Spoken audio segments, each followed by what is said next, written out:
dukkanin farin ciki kin baiwa zuciya.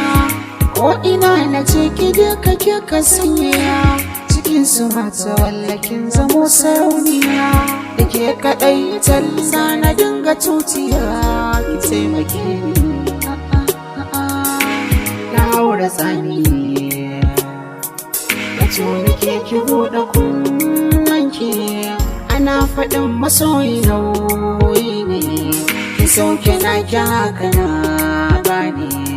Dani da ke a so mun jo ne, shida ta so jikin biya nuna.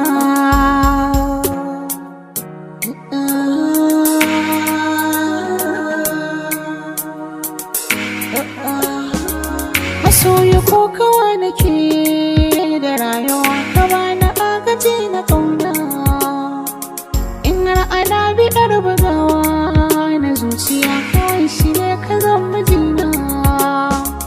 Ka kai ni can cikin gida ka killace ni, dukan kular da za ka bawa kai ka bani. Ka kauda duk abin da za ya tsorata ni, dan ka sani mata muna da rauni.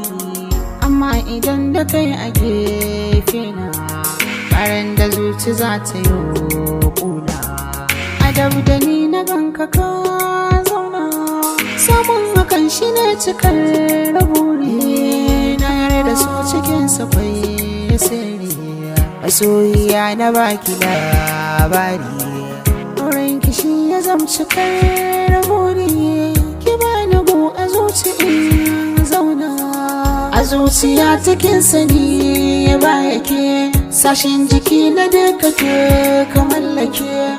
Wuri na ingana ya rayuwa da ke, ganin ido da zuciya ki kara mata. A kyan sufa da kyan ado kin mai sarata, har abada na baki mulki da zuciyata ta